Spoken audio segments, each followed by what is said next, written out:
Hello मेरे प्यारे दोस्तों और प्यारे विद्यार्थियों, मैं हूं भरत कुमार और हमेशा की तरह आज महत्वपूर्ण क्लास में हाजिर हूं आपके सामने me and my YouTube class की ओर से। और आज हम बात करने वाले हैं बी फर्स्ट ईयर के लिए हैं और ये टॉपिक और उनके लिए भी है जिनको आज का टॉपिक पढ़ना है, राजनीतिक अपराधीकरण। अब अपराधीकरण क्या होता है, ठीक है ना, अपराधीकरण क्यों होती है राजनीति, ये हमने इससे जस्ट वाले पार्ट में पढ़ लिया है। अब आज हम जानने वाले हैं कि जो राजनीतिक अपराधीकरण होता है या राजनीति का जो अपराधीकरण हो रहा है, राजनीति अपराधी की तरह व्यवहार करती है, राजनीति पूरी तरह से आपराधिक गतिविधियों का एक गढ़ बन गई है, तो इसको कैसे ठीक किया जाए, सुधार हेतु उपाय। आज हम वो पॉइंट ऑफ व्यू से देखेंगे जिसके द्वारा राजनीति को सुधारा जाता है। तो क्लास वेरी इंपॉर्टेंट होने वाली है और आप शेयर करेंगे तो और भी ज़्यादा इंपॉर्टेंट हो जाएगी और लाइक ज़रूर कीजिएगा। तो पहला पॉइंट हम बात करते हैं आपराधिक गतिविधियाँ। जैसे आपने सुना है ना, आपने सुना होगा कि कभी मूवी के अंदर जो हीरो होता है वो बहुत ही मशक्कत करके एक विलन को पकड़ता है और विलन के सोर्स इतने होते हैं, आगे तक इतनी पहुंच होती है कि जैसे ही हीरो ने अपने जान की बाजी लगा के विलन को जेल में डालता है कि अगली पल वो बेल लेके छूट जाता है। तो अब यहाँ पे बात ये हो रही है कि वो अपराधी, वो विलन वो कैसे छूटा और उसकी किस तक पहुँच थी। तो वो अपराधी है वह इसलिए छूटता है क्योंकि इसकी पहुँच है वह प्रशासन, शासन के विभिन्न स्तरों तक पहुंच जाती है। उसकी पहुंच नेताओं से होती है और नेता प्रभाव डालते हैं कर्मचारियों, पुलिस या कमिश्नर वगैरह उन पर, और कि फलाने को छोड़ दो। तो ये जो व्यवस्था होती है, ऐसी व्यवस्था के द्वारा जो प्रशासन है और जो कार्य करने वाले व्यक्ति है वो भी पूर्ण ईमानदारी से नहीं कर पाते। और दूसरी चीज़ हम बात करते हैं तो जो अपने सनी देओल का जो डायलॉग है कि तारीख पर तारीख, तो भारतीय न्याय व्यवस्था में किसी को गिरफ्तार कर दिया जाता है तो उसका जब तक फैसला, जब तक इसको सजा नहीं दी जाए तब तक वो समय बहुत लंबा होता है। यानी भारत की शासन, ये न्याय व्यवस्था बहुत ही ढीली ढाली है। इसमें एक व्यक्ति को गिरफ्तार कर दिया जाए, सजा देने तक लगभग, ऐसे अपराधियों को सजा देने लगभग 20 साल लगभग गुजर जाते हैं, यानी तारीख पर तारीख। तो जो गुंडे होते, मवाली होते, जो अपराधी होते, जो राजनीति को ख़राब करते हैं, वो 20 साल में तो मौज कर जाते हैं, अपनी पुश्तैनी पीढ़ियों तक कल्याण कर जाते हैं। यही व्यवस्था है, लेकिन हम यहाँ पे और भी अच्छे से समझने का प्रयास करेंगे पहले पॉइंट के साथ। आपराधिक गतिविधियों में संलग्न जो व्यक्ति है उनके चुनाव लड़ने पर रोक लगानी चाहिए। बिल्कुल, ये बिल्कुल होना चाहिए। अपने यहाँ पे सिस्टम बने हुए, लेकिन सिस्टम में काफ़ी कमियां होता ना कि प्रोग्राम बना, एरर भी है। तो इसमें एरर ये है कि जैसे मान लीजिए कोई अपराधी है, अब वो अपराधी चुनाव में आता है और चुनाव लड़ने के दौरान पता लगता है कि वो अपराधी, तो उसके खिलाफ FIR दर्ज होती है और FIR दर्ज होती है, फिर वकीली मतलब वो अपील पे जाना, केस लड़ना वगैरह, इतना करते करते 8-10 साल तो गुजर जाते हैं। तब तक तो वो चुनाव जीत के अपना मालो माल बेबुनियादी या कहते हैं ना बेलगाम संपत्ति इकट्ठा करके चला जाता है और फिर फैसला आता है। तो ये गलत है। जैसे ही अपराधी चुनाव लड़ने को आ रहे हैं उससे पहले उसे रोक दिया जाए तो सही होता है, ठीक है ना। फर्स्ट इंफॉर्मेशन रिपोर्ट, यानी जो कहते हैं प्रथम प्रतिवेदन सूचना, जो फर्स्ट FIR की जाती है, तो उस दौरान से ही ऐसे व्यक्तियों को सुनवाई तो हो, लेकिन ऐसे व्यक्तियों को तुरंत प्रभाव से रोका जाए कि वो इलेक्शन, चुनाव या किसी भी राजनीतिक गतिविधियों में भाग नहीं लेंगे। तो इस तरह के आपराधिक गतिविधियों को अंदर आने ही नहीं देना ना, क्योंकि हमारी राजनीति कहाँ से गलत होती है, जहाँ चुनाव होता है, चुनाव के दौरान ही आपराधिक गतिविधियां बढ़ती हैं। तो ऐसे व्यक्ति जिनका बैकग्राउंड विलन टाइप का है, उन्हें पहले ही, चुनाव से पहले ही रोक दिया जाना चाहिए। ये एक सुझाव है, मतलब कानूनी तरह से ऐसी मस्त रोक लगाई जाए कि वो आए नहीं।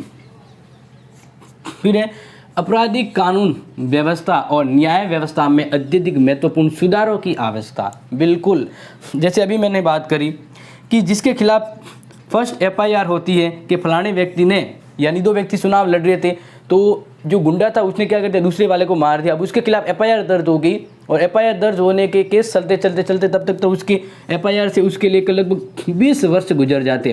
तब तक तो वो अपराधी है, मौज करता है, ठाट बाट से सब कुछ कहते हैं ना, निहाल कर लेता है अपने आप को, अपने डाकू भाइयों को, और फिर उसके खिलाफ कोई सुनवाई या जेल में होता है तो वो क्या बिगड़ा, फिर उसका कोई नहीं बिगड़ा। तो ये जो व्यवस्था है, न्याय व्यवस्था बहुत ढीली ढाली है। तारीख पर तारीख मिलती जाए तो कब न्याय व्यवस्था मिलेगी। यानी इस तरह से क्या होगा बताएं, जब इस तरह के केस इकट्ठे रहेंगे तो केसों की भरमार होती जाएगी और न्याय व्यवस्था है वो बुढ़ी हो जाएगी। सही से समय पर न्याय नहीं मिल पाता है, जो अपराधी और अपराध करते हैं। तो कैसे रोका जाए? तो रोकने के लिए यही है कि ऐसे मामलों की फास्ट त्वरित सुनवाई हो, फास्ट ट्रैक मामले के अंतर्गत इनको लाया जाए और ऐसे मामलों की तुरंत सुनवाई हो, और जो मामले ऐसे आए तो उनके सुनावी गतिविधियों में रोका जाए। और ये कानूनी व्यवस्था यानी पुलिस को ये पावर भी दिया जाए, ठीक है ना। एक तो न्याय व्यवस्था का मतलब तो ये हो गया कि न्याय है वो सुलभ, सस्ता और आसान होना चाहिए, जल्दी होना चाहिए, तो ये अपराध है राजनीति में शायद कम हो जाए। दूसरा, जिस अपराधी को जेल में डाल दिया गया है तो उसे पहले तो 5 दिन फिक्स रखो कि जो राजनीतिक गतिविधियों में पकड़ा व्यक्ति है तो उसे 5 दिन की रिमांड पे लो, पुलिस की रिमांड पे। इतनी बराबर तबीयत से धुलाई करो इसकी कि दोबारा वो सोचे ही नहीं इस तरह की गतिविधियों करने के बाद, फिर उसको कोर्ट में ले जाओ। ये होना चाहिए ताकि क्या है, अपराध है वो हो ही ना। जब इनकी तबीयत से अच्छी सी धुलाई हो तो अपराधी है वो सोचेंगे कि भाई हम पकड़े गए तो न्यायालय में तो बाद में जाएंगे, हमारी पहले लाल हो जाएगी। तो ये होना चाहिए और पुलिस को ज़्यादा पावर दिया जाना चाहिए ताकि उनमें भी काम करने की इच्छा हो। ऐसा नहीं कि वो जब किसी के प्रभाव में आकर अव्यवस्थित और गलत तरीके से हो जाए। तो ये चीज़ें आपको समझ में आ रही होगी। मैं यही चीज़ें आपको यहाँ पे बताना चाह रहा हूँ कि कानून और न्याय व्यवस्था में सुधार होना चाहिए। आगे बात करते हैं शासन की क्षमता और गुणवत्ता में सुधार। बिल्कुल, शासन की क्षमता यानी शासन प्रशासन कौन है? ये सरकारी कर्मचारी, अधिकारी, ठीक है ना, और जो इस शासन को अच्छा बनाने के लिए अपने सिस्टम नियम से काम कर रहे हैं, उनकी क्षमता बढ़े ऐसा उनको बेमिसाल प्रोत्साहन दिया जाना चाहिए। जैसे बात करते हैं 5 पुलिस वाले हैं, ठीक है ना, अब इसमें एक पुलिस वाला बहुत ही कर्मठ ईमानदार है, लेकिन बस समय को वो उसी अकॉर्डिंग अपनी राह पे चलता। 4 जने जो हैं वो करप्ट है और वह संधि दिनों में लगे हुए ही बंगले, गाड़ी, 5 स्टार होटलों में घूमना वगैरह, ऐसे पुलिस वाले बन जाते हैं। तो इस तरह से वो ईमानदार व्यक्ति है, वह मन ही मन दुखी होता है कि मैं ईमानदारी से काम कर रहा हूँ लेकिन हमारा सब प्रशासन ही भ्रष्ट है, तो कैसे अच्छा काम होगा। तो प्रशासन ईमानदारी से काम नहीं कर पाएगा। तो पहले तो प्रशासन में ऐसे कुछ व्यक्ति जो इन गतिविधियों में लिप्त हैं उनको सीधे ही बाहर निकाला जाए, निलंबित कर दिया जाए, बहिष्कार कर दिया जाए, और जो ईमानदारी से अच्छा काम कर रहे हैं उन्हें तुरंत ही प्रोत्साहन दिया जाए, ताकि अच्छा, जैसे मान लेते हैं ना, आपको अगर इनाम दिया गया तो आप कितने खुश होते हैं, वापस अच्छा कार्य करने की आपकी उमंग होती है। आपने अच्छा काम किया, फर्स्ट आए और आपको थप्पड़ मार दी तो कोई आप फर्स्ट आने की कोशिश करोगे? नहीं। तो अच्छा कार्य करने से जब अच्छा मोटिवेशन मिलता है तो काम करने की और तबीयत इच्छा होती है। तो वही मैं यहाँ पे बता रहा हूँ कि शासन की क्षमता और गुणवत्ता में बढ़ोतरी होनी चाहिए। उन्हें पूर्ण अधिकार दिया जाए, पुलिस प्रशासन को ये अधिकार दिया जाए कि वह अपने कार्य के दौरान किसी भी राजनीतिक गतिविधियों को अलाउ न करें। क्योंकि जैसे मूवी में देखते हैं, जैसे किसी को किडनैप कर लिया, मतलब गिरफ्तार कर लिया, ठीक है ना, तो राजनेता कमिश्नर की पोस्ट आ जाती है कि फलाने को छोड़ दो। तो इस तरह से ये पुलिस प्रशासन व्यवस्था है या जो प्रशासन है, इसके अंदर राजनीतिक नेताओं का हस्तक्षेप नहीं होना चाहिए, उसको रोका जाए, तभी ये व्यवस्था सुधरेगी। इसके अलावा कठोर आपराधिक व्यवस्था, व्यवस्था अपनाई जाए। न्याय को लागू करने के लिए अपराधियों के खिलाफ कठोर यानी तबीयत से धुलाई हो उनकी, तब वो सुधरे। और पुलिस को पावर दिया जाए कि ऐसे व्यक्तियों को गिरफ्तार करने के दौरान उन्हें जब तक सजा नहीं दी जाए, बड़ी तबीयत से उनकी सेवा की जाए, तो ही ये व्यवस्था सुधरेगी। और जो अब न्याय प्रशासन व्यवस्था है, इसमें किसी भी तरह की हस्तक्षेप, भेदभाव या नेताओं की दखलंदाजी नहीं होनी चाहिए, तभी ये प्रशासन अच्छे से और महत्वपूर्ण कदम उठा सकता है। 4 नंबर, राजनीतिक दलों और राजनीतिक गतिविधियों में सुधार। बिल्कुल, राजनीतिक दलों, ये जो राजनीतिक दल है यही तो एक जड़ है, क्योंकि राजनीतिक दल का उद्देश्य क्या होता है? जनता की भलाई, कर्तव्य, उत्तरदायित्व तो नहीं होता है। उनका उत्तरदायित्व होता है, उनका सिर्फ एक ही मकसद होता है, हमें तो सरकार में आना है, हमें अपनी पार्टी जीतानी है। तो इसलिए वह येन केन प्रकरण गलत लोगों के संबंध में आ जाते हैं और उनसे पैसे लेते हैं, चुनाव में आते हैं और गलत पैसों, काले धंधों से वो चुनाव जीतते हैं, और जिसने उनको पैसे दिए उनके लिए भी 5 साल, पूरे 5 साल वो गलत काम कर देते हैं नेता। तो इस तरह से राजनीतिक दल हैं वह इस व्यवस्था को ख़राब कर रहे हैं। तो यहाँ पे ध्यान रखना चाहिए कि जो भी राजनीतिक दल, उसका व्यक्ति, उम्मीदवार अगर ऐसे गतिविधियों में लिप्त है तो उस राजनीतिक दल को सस्पेंड कर दिया जाना चाहिए कि वो अगले 5 वर्ष तक चुनाव नहीं लड़ेगा। ये व्यवस्था की जाए और राजनीतिक दलों के लिए कुछ नियम बनाए जाए कि कोई भी व्यक्ति जो अपराधी है, अपराध में लिप्त है, एक तो उन्हें उम्मीदवार नहीं बनाया जाए, ठीक है ना। इसके अलावा सिस्टम किया जाए कि इतना एजुकेशन ये होना चाहिए, मतलब काफ़ी चीज़ें, एक नियम सिस्टम बनाया जाए। जैसे हम कभी कहीं किसी व्यवस्था में जाते तो उस व्यवस्था को फॉलो करते, ऐसे ही इनके लिए कड़ी व्यवस्था बनाई जाए कि इनको अनुशासन का पाठ पढ़ाया जाए। उनके लिए ऐसे नियम बनाया जाए कि राजनीतिक दल सुधर जाएं और अपनी गतिविधियों को करते समय सोचें कि हमारा उद्देश्य जनता की भलाई होना चाहिए, हमारा पेट भरना नहीं होना चाहिए। जब उनको सुधारेंगे, राजनीतिक दलों को सही दिशा में और कठोर नियमों के पालन के अकॉर्डिंग चलाएंगे, तब ही ये कंट्रोल होता है। ये पॉइंट समझ में आ गया।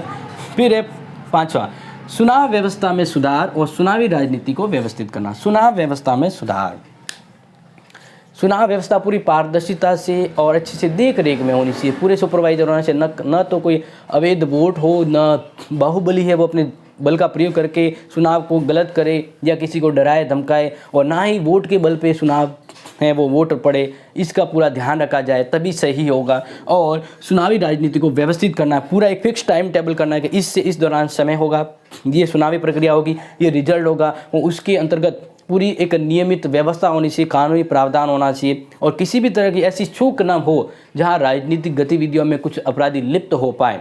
पूरी तरह से पारदर्शिता और व्यवस्थित सुरक्षित इसको करना चाहिए। और है प्रेस मीडिया। बिल्कुल, प्रेस मीडिया ऐसी है जो किसी खराब, यानी कहते हैं ना कि निम्न को टॉप पे पहुंचा देते हैं और टॉप को निम्न पे, यानी किसी ज़मीन से आसमान पे पहुंचा देती है, आसमान को ज़मीन पे ला देती है। ऐसा है प्रेस मीडिया का पावर। तो वे क्यों नहीं राजनीति को सुधारते? उनका भी उद्देश्य होना चाहिए कि वह राजनीतिक गतिविधियों के ऐसे कार्य कानूनों पर पर्दाफाश करे और उन्हें या जनता के सामने वो चीज़ रखें ताकि जो अपराधी हैं वो अपराध करने से बचें। और प्रेस मीडिया का भी ये अपना उत्तरदायित्व होना चाहिए कि उनकी क्या जिम्मेदारी है, वो उसकी अपने लोकतंत्र, उनके जनता के प्रति क्या जिम्मेदारी है वो करे। लेकिन प्रेस मीडिया फिर क्या होता है कि कुछ पैसों के लिए गलत चीज़ें, गलत इन्फॉर्मेशन दे देते हैं, गलत मीडिया प्रसार कर देते हैं, क्योंकि ये भी मतलबी होते। लेकिन प्रेस मीडिया को अपनी जिम्मेदारी को पूरी तरह से याद रखते हुए काम करना चाहिए।